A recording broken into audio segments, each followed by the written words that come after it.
You're listening to Gin and Chat with Lo and Nat. So pour yourself a chilled martini and sit down for a chat.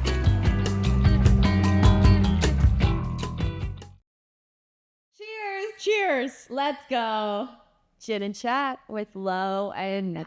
Welcome back, everybody. It is episode 18. We're almost to 20. That's really exciting. That was delicious. You guys, I'm really improving my bartending skills.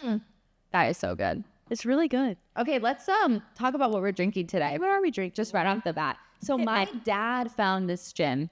I did a cross-country road trip, which we can talk about. We don't have to. It was a whole thing. Okay, here's the thing. I recommend it in a car. I did it in a U-Haul. I don't fully recommend that, but we did the job that needed to be done, and I got to spend quality time with my dad. What? My favorite part, I text Lauren on this drive because, she's giving me updates and we're apart, and she's like, Natalie, this is rough, And I said to her, Lauren, just remember that a lot of people put cross-country road trip on their bucket list. And what did I say? She responded and she said, I can 100% guarantee that this has never been on my bucket list. I can confidently say I've never wanted to do this ever in my life. But you know what? Other people are envious. So there you go. I'll let him have that, I guess. You did it. And okay, what came out of it too, my dad found this gin. So it's aged for 10 months in High West bourbon barrels. So it has a little bit more like a smoky taste. It's delicious. And I thought that was really, really cool because it looks like it would be like some Tennessee whiskey.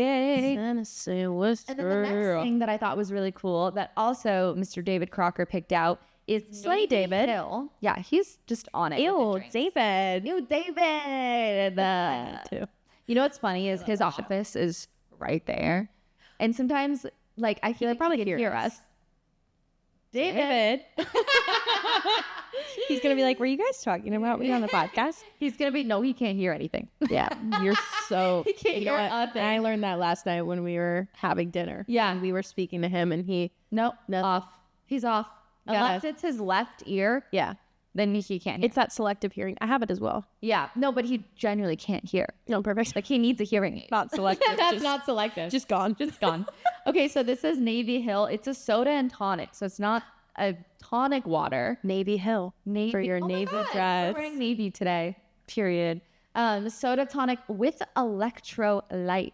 Are you saying me? I'm hydrating at the same time that I'm drinking. And it's only 35 calories, which we're not necessarily calorie counters here, but if you are, that's a good note because a lot of times tonic is in higher calories. Is it? Mm-hmm. And I did not know that. It's woman owned. Woman owned, just like us. Thank you, Navy Hill.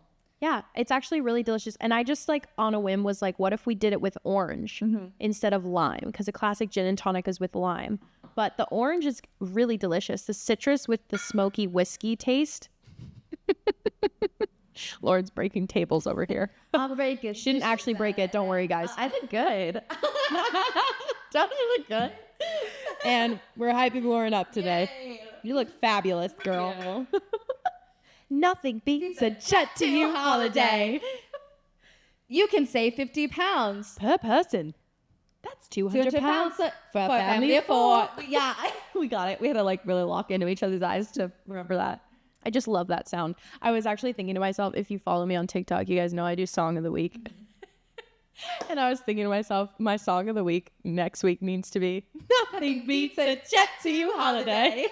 I need some DJ to remix that. I'm pretty sure it's been done. It's probably. Have you heard the EDM remix of Mamacita? Mommy? Yes, we should do that. That one's so good. It's so good. I remember at Coachella, someone did a remix of Phantom of the Opera. Oh, yes, iconic. Who was that? I don't remember. The Doolab. Silly in the Doolab. Yeah, I don't remember. Okay. But today, we are locking in to let you know that your sisters are here. We're locking in. Sisters. We stand together. I was obsessed with the Cheetah Girls. Who wasn't? I have a confession. Okay. Hit me. I don't think I've ever told you this. Oh my God, I'm nervous. It's actually it's kind of embarrassing. Give it to me. So I think your family did this too. Like you had murals on your wall. Absolutely. Right. Okay. Yeah. We were definitely those types that had murals on our walls. Yeah. So around the Cheetah Girls era, my parents were redoing our walls and stuff, and they were like, "What do you guys want?" My brother picked like warplanes or like something like that. Like my cousins were living with us at the time, so I think Matthew picked like jets, like thing, and then Evan picked like a skull of some like metal band. Of course. And then I picked a cheetah. Hell yeah. I said I want a cheetah because I love the Cheetah Girls. And you know what? Hell yeah. And I remember in the movie when Adriana, whatever her name was. Yeah. Yes. What was her name? Mm-hmm. Okay. Yeah. But you know what I'm talking about. I do. So the scene, the girl who had the pretzels, the girl who dated Rob Kardashian. Yeah. The pretzels. I meant the cereal. Remember when she came in, she was eating the cereal? You know exactly what I'm talking about. Yes. So she had something over her bed that was like cheetah something. Right. So I was like, that's what I want. A cheetah. So my parents painted a literal, not them, but they hired someone to paint, of course, a cheetah. Okay. Sitting on a branch. Slay. My whole room was pink. I had pink branch over my bed and branches coming out of the side. Word. And then a cheetah was just sitting there like. And if you wonder why I'm mentally unstable, that's why. Because I looked at that every single day. Really? I feel like that would just make you a diva. That's mentally unstable. Oh, we're valid. And then high school was approaching, and I was like, I actually have to get rid of that. Yeah. I'm gonna be in high school. I know. I had a cheetah over my bed. We had a playroom it was shared between my brother and I. Mm-hmm. So we lived in Bellevue, and then when I was about 6 years old, we moved into our house in Kirkland, and that's where we were up until my parents moved to Arizona 3 years ago. Mm-hmm. So we had that house for a long time, and we had a playroom that we had monkeys on the walls. They were like hanging down. Why do we have like such similar childhood? Yeah, the murals went crazy. And let me tell you, you guys saw it on the podcast. My brother painted the mural for the nursery for the baby. I'm like, the murals live on. The new Peterson. The new baby Peterson. You're so cute. I literally can't wait. I was so excited for you. I'm gonna be such a cool aunt. Yes. Auntie era is the best era. Auntie era. Moving on from murals. Today we're here to give advice. Yeah. Be your big sisters, your little sisters, whatever we are to you, but your sisters. And we're going to give some sisterly advice. So we asked you guys on our Instagram yesterday for some questions for advice. Sure did. And we got some fun ones. So we're going to go through and try to get through as many as we can. Yeah. Some of these pretty much start. Some of these are a little juicy. Yeah. You guys asked the questions. You did. You know, we're going to just answer what we were given. And I will say, my parents do watch every episode of this podcast. So there's certain questions. How y'all doing? Hey, Julie. Hey, Julie and Bruce. Maybe at one question we turn it off. Yeah. Love you guys. Love you guys so much. And when we get to that point, I'll just let you know, like, hey, mom and dad, maybe just like skip this question. Cool. So first one though, we're gonna take it back. We're gonna go back in time to high school. Oh, High School Musical. So, I had to. So high school. Of course. Iconic. Anyway, the question is, what are some things you wish you knew when you were a teenager? Oh boy. A lot. Oh boy. Okay, I'm going to just say emotionally. Okay. Slay. I wish I would have known that childhood trauma is real. And if you're feeling sad, you need to let yourself feel that. Ooh. Because I think obviously you're so young, you don't know what you're doing, and then you start remembering things later in life maybe, but it's okay to feel sad. It's okay to let your parents know that how you feel and get help. Okay, I love that. Yeah. That's good. I would say that's one of my points. Okay, emotionally, if we're talking emotions, I would tell myself to stop taking life too seriously. I think I grew up a little too fast. I think I saw, my parents are really, really smart individuals, had very successful careers and jobs. And my brother was, a year and a half older and also very smart, very naturally smart. And I kind of looked at all of them and I was really into dance, but I think I shamed myself for doing something creative and always feeling like I wasn't doing enough or I wasn't achieving enough. And it just started from a very young age. And it wasn't pressure necessarily anybody else put on me. It was self-inflicted. Yeah. And I think it took me up until, probably middle of college is when I really started to actually like let go and just trust the process and have fun with life. And I am such a golden retriever, happy, joyful energy. And I think in high school, I really pushed that aside and I just took everything too seriously. And I didn't necessarily fit in to circles the way I wanted to, because I was so busy with dance and I made a lot of sacrifices to do dance. But I think also telling myself back then that it's okay. You're going to find your people. Yeah. Everything is going to work out exactly the way it's supposed to. And trusting God's timing and the process and life in general. It ebbs and flows. And I think I tried to control way too much when I was younger. And then I learned that I can't control and that perfectionism doesn't exist. Yeah. It's so funny, like actually like reflecting on that question and looking back. Yeah.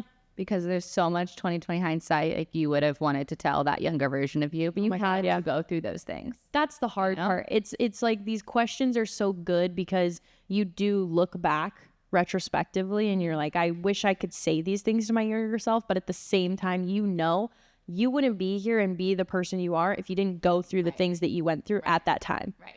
So, So give yourself grace. Yes. For wherever you're at. Yeah, exactly. Yeah. Allow yourself to feel deeply. Yeah. Don't be ashamed of your emotions, like Amaya Papaya. We love Maya Papaya. She talked a lot about her last episode. She feels big and we admire that. And there's nothing wrong with that. Yeah. Yeah. And have fun. Be a kid. You're a teenager. Like, growing up, I think when you're younger, you always get excited about, when I'm an adult. Right. Yeah. Well, I used to play house. That was like my thing growing up. I was like, I can't wait to get married and have kids and have a job and be an adult. But it's like, why are we rushing into that? Right. Like be a kid and enjoy being a kid and not having responsibility yet, because it's only going to get harder and worse. I would also tell my high school self, like, you're really pretty. Yeah. Like, because I think you're changing so much in your own body. Puberty, baby. Physically, what is going on, and it feels uncomfortable, and you compare yourself. And I know I definitely did that a lot. So I would tell myself, relax. You're really pretty. Be confident and like find that confidence from within. But for me personally, so much of that was working through my emotions. Yeah. I genuinely we can talk about this another episode, but like high school, I was definitely, I got diagnosed with depression. She laughs about it. I love that we can laugh about our trauma now. Yeah, I was like really depressed, but I was a high functioning depressed girly. Yeah, so like no one outwardly knew, but I never let anyone in deep enough to know. Yeah. So I needed personally to really deal with those like feelings first. I love that. So yeah, and just know that take each day as it comes. It's the moment of time where you're gonna have the least amount of responsibility. So yeah, exactly. Be kind to yourself. And also, this kind of goes along with another question that one of you guys asked us, but not giving into peer pressure. That was the question. Yeah. Well, it's just they were talking about, feeling pressured to drink or, party or do things at a young age. And I think just we can talk about it as peer pressure in general, because that is a huge thing, especially in high school. It's, you feel like your life revolves around high school and you don't have this expanded worldview yet of how big the world is, how many people there are, how many places you can go. And so every little thing that happens just feels like your whole world is ending. Like I remember when my first boyfriend broke up with me, I literally thought the world was ending. I was so depressed. Yep. But it, looking back on it, it just wasn't even that big of a deal. And I had to go through it to become who I am. But can I tell you something funny? Yeah. When my first boyfriend and I broke up, his name was Mike. Mm-hmm. So my dad took me to Michael Kors and bought me a purse. Her dad's love language is gift giving. And And then I was like, oh, I'm fine. That's when like Michael Kors was like, you have a Michael Kors purse, you had a Michael Kors watch. I got like a jumpsuit. I had one of those. Yeah. And where'd you get that bracelet, Lauren? Oh. So, me and my dad, when we went on our cross-country road trip, we got into, I mean, to preface also, it was in a U-Haul, okay? If you've ever taken a road trip cross-country, that's enough in a U-Haul. Terrible. Nobody needs to do that. No. Nikki, I'm sorry. I know that you're doing this. But we got into one fight because of, it's just a U-Haul, and we killed each other almost once, which is very good. Pretty good. And then he got me this bracelet. So I got a bracelet out of it. We love that. Gift giving. And you wonder, and I literally looked at him and I was like, you wonder why I'm the way that I am. I was like, are you kidding me? You made this. I was like, I'll take the gift. Thank you so much, sir. That's so funny. Love my dad. He's the best. Yeah. But yeah, I think, peer pressure can be, it feels like you have to give in, like you have to go with the group. Right. But it's okay to be different. Yes. It's okay to be particular and know what you want, and you're only going to learn more every single year of your life about what you do want, and be able to trust your gut and say no to things and stay true to that version of yourself. And just think of like the end result of it. Like after you do that thing, if you got peer pressure to doing it and you genuinely know that you don't want to do it, let's just give an example of like going to a party. You get invited to a party and you don't want to go. Like, how are you going to feel coming home after that? Like, are you going to feel like you kind of betrayed your own trust and your gut, and then you feel worse, and then your energy is drained? Like, that might be the case. Are you going to feel like, actually, you know what? I want to go. I'm happy that I went. Great. Yeah. But listen to what you want, because at the end of the day, it's like that end result. And it's easier said than done, especially at a younger age. And I get the like wanting to like be involved with friends. But again, like you will attract the friends that you're meant to attract if you are listening to your own gut. Yeah. And speaking about peer pressure, I want to just touch on a deep story real quick. Oh, okay. Little trigger warning, but I think it's important to talk about drugs for a moment. So in high school, one of my closest friends growing up, Tiara was her name. We were extremely close freshman and sophomore year of high school. And then she started getting into not great circles. That's what I will say. And I knew that was wrong. I felt it in my heart. I was like, this is not who I am. This is not what I want to be a part of. It's not, I don't want to do that, and I felt that peer pressure that we're talking about, but I knew that that wasn't me. So I pushed her away. I chose to distance myself and not be friends with her. And unfortunately, she passed away from an overdose our senior year of high school. And she wasn't even 18 yet. We were 3 months out from high school graduation. It's just devastating, and I think about her all the time, because that was a one-time mistake. Your life can literally be ended overnight because of peer pressure or giving into things that you shouldn't do. And it just breaks my heart, because she was someone who was so beautiful, so kind, had so much potential. And, whenever I think of situations like that, it just makes me so sad, because that's a beautiful life wasted, But I also know that everything happens for a reason. And I know she's watching over me. She's watching over all of us. Her sister, she's watching over. And she was such a beautiful being, but it really did put all of life into perspective. You don't expect to experience loss in high school at such a young age. And I will never forget that phone call, that feeling of being at dance and my mom calling me to tell me that one of my close friends had passed away. And it was just such a crazy feeling that I didn't even know how to process at the time. But yeah, so I, just to tie it back in, not to get really sad for a second, I think it's important to talk about. Yeah, I think that like tying it back into peer pressure, but also like letting yourself feel the emotions of when you're younger. And I mean, thank you for sharing. I know that we've obviously talked about this before and how that has affected you. And I do think that when someone passes at that's your age, where you feel young and you're in your bubble and you feel invincible and everything in your bubble is the only thing in the world that matters. Exactly. And then it kind of bursts that bubble and you're like, oh my gosh, there's so much more to it. And I also, if I would have listened, like, who's to say that couldn't have been me if I would have gone down that path? That's what I think it made a lot of us realize at that age was life can be taken away so quickly. It is so precious and sensitive, and you can't give in to things like that. You have to stay true to yourself. And it's hard when you have this pressure around you, and especially in high school. I think it gets better in college, but high school is hard. Like, it's your life. Yeah. That's the main point. Like, it is your life and you have free will in it, and it's your life to thrive in, or it's your life to go in with the peer pressure and it make mistakes, like taken away in that moment, which is why we're like, I mean, that's such a hard thing to go through at such a young age too. Yeah. But I know that she is also looking down and like so 100%. Proud of you, and it's important that we're even having this conversation. Yeah. Because someone could hear this and be like, oh my gosh, I feel like I'm going down that path right now. And like, I don't want that to be me. Yeah. You know, like let her story like be a lesson. Yeah. Yeah. That's all I ever hoped, you know, and whenever I talk about it, I just hope that it teaches people a lesson, you know, and it shows them that you don't have to go down that path. Like,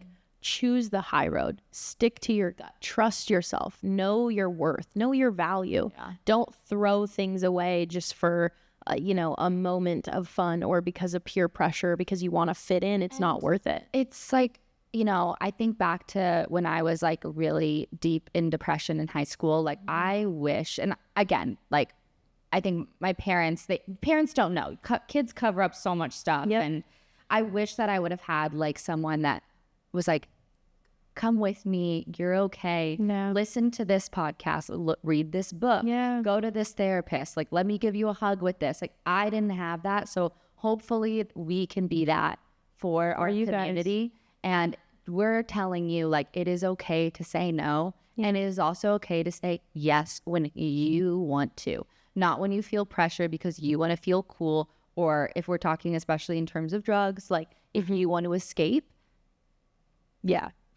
listen to that feeling, go deal with that feeling outside of that substances. Substances. Yeah. I didn't even realize we were going to go down this path. Well, you know, it was unplanned, but it felt right. It felt right. I felt called to speak about it. And I think that I know we have a lot of young listeners or listeners that are younger than us. And so I think we just feel that we want to take the stance of your big sisters. And these are things that we wish people would have talked to us about, or we wish we had these outlets, these social media channels, these people to turn to, because we didn't. Well, I like going a little bit further along. When I got to college, is when I started using substances to escape and overdoing it. And it wasn't like anything like insanely crazy, but also I wasn't using it in a healthy way. Like, now I can sit down and have a cocktail with you and Gin&Chat, and it feels like intentional, and it feels fun, and it feels healthy and balanced. Yeah. I would say in college was when the time that I started to, all these emotions that I had suppressed in high school started coming out in college, and I didn't know how to handle it. Yeah. Therefore, I went to party culture and giving into peer pressure of party culture. Yeah. And then I started to lose myself heavily in those years. Yeah. And it brought me to my rock bottom point, which was my senior year of college. And like, you knew me then. And that's when I was like, okay. And I've shared before in here, like, I go to EMDR therapy. And that's when I realized, oh, I need to get help. Yeah. This is the moment where I need to get help. And it took me, I mean, from freshman year of high school to senior year of college, 8 years to realize that I needed to deal with my emotions. Yeah.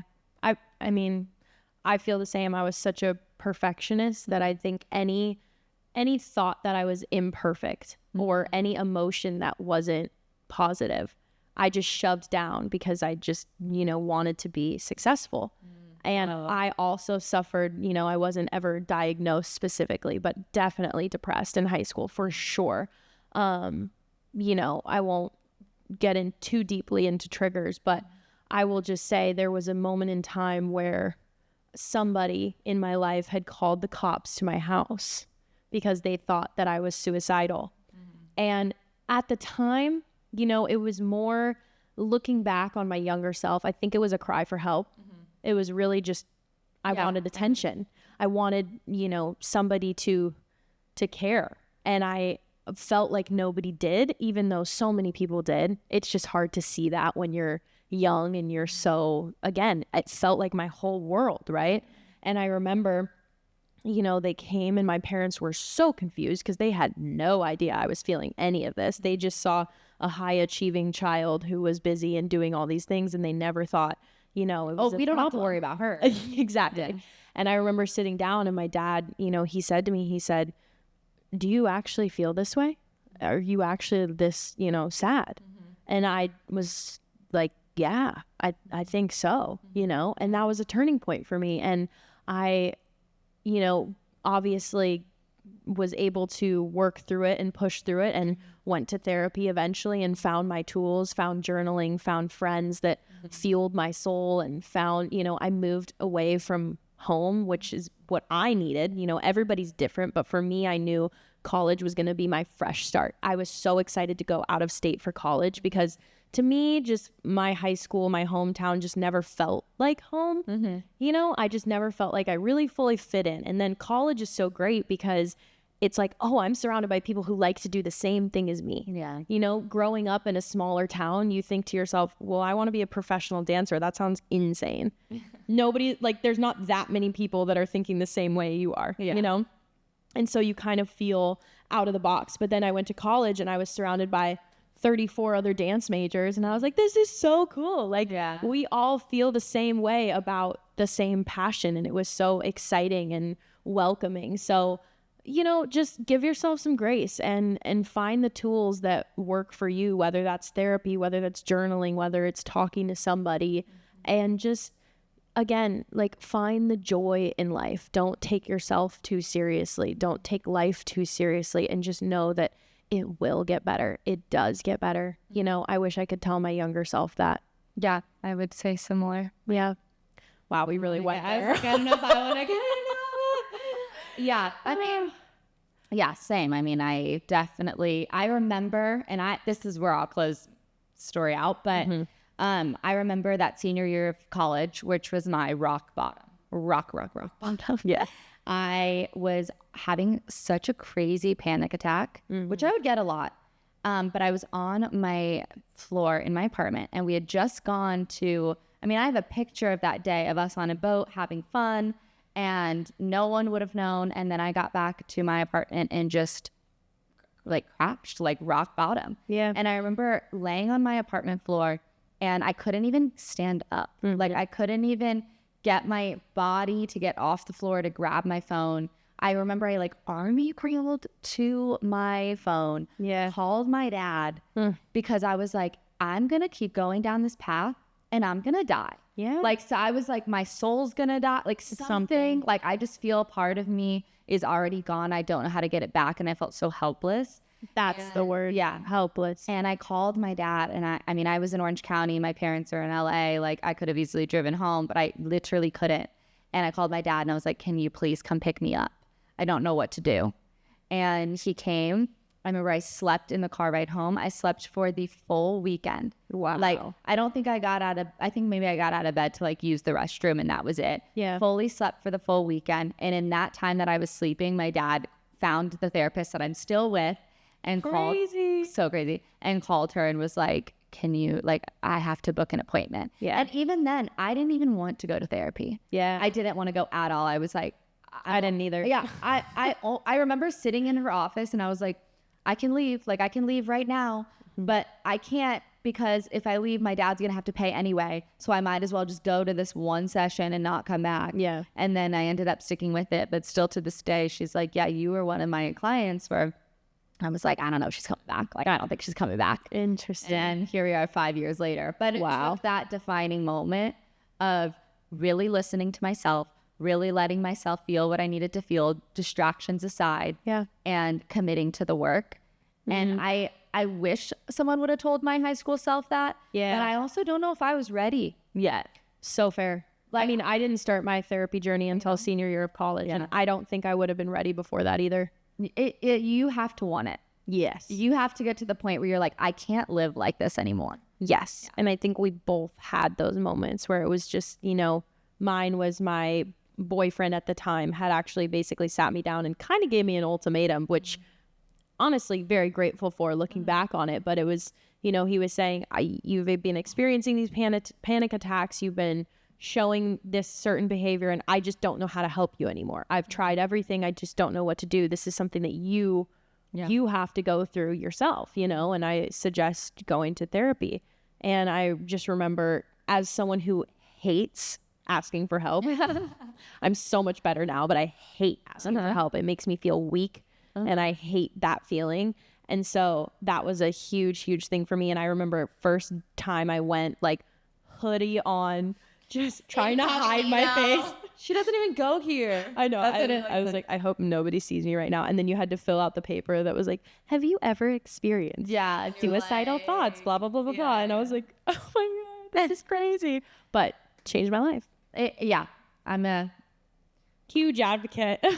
I would 100% be a therapist if I know you would. A dancer. Yeah. And you know, if you don't have access to that right now, like, don't feel helpless. There's so many things I can give you so many book recommendations.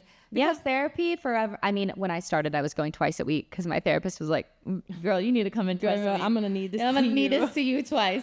So I was going in a lot, and at that time, like, it was COVID, so I didn't really have a lot of other things. I mean, I had nothing else I had to do, so I had the time to put aside to take care of my mental health. Yeah. But I also understand, if it was nowadays, I don't even know if I would have that kind of time. Yeah. But that's an hour or 2 hours or whatever out of your week, out of your month.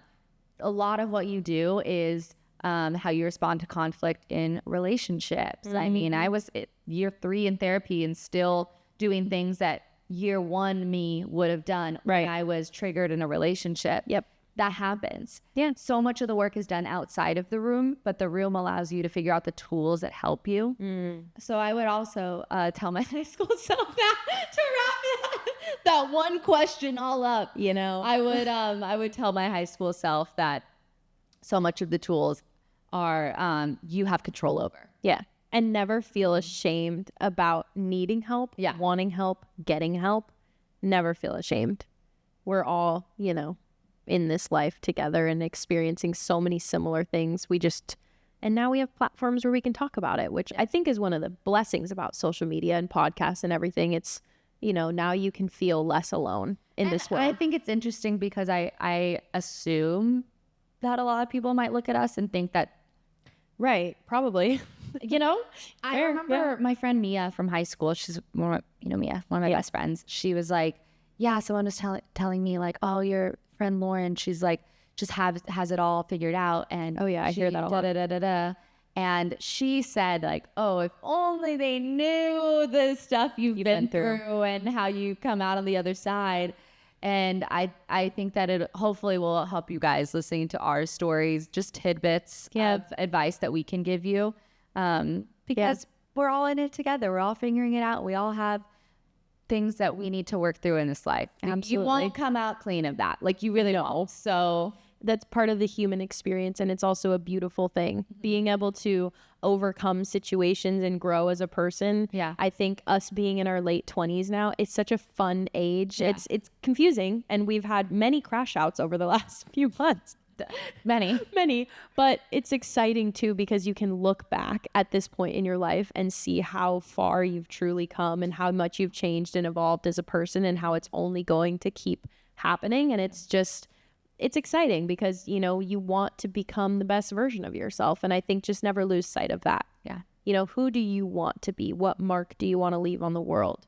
And I really believe that every lesson that is given to you is for a reason, and it is for you. And there were so many times that when I was really deep in my EMDR work, which is, I mean, I could do a whole episode about EMDR work. For any of you that don't know, it's called eye movement desensitization reprocessing therapy. And it's specifically for trauma work, but it can be done for anyone. Yeah. And little traumas, big traumas, whatever you need. But when I was in the thick of that work, I would have wished that somebody told me, like, this is for a reason. Like, it is happening for you, not to you. Yeah. And you will come out of this being able to see people differently, being able to communicate differently, loving yourself deeper than you ever could, loving God deeper than you ever could. Like, I could go on and on about the benefits that trauma had on me. Yeah. And I think for so long when you're in it, you're like, oh, well, what could I be doing if I didn't have to go through all that?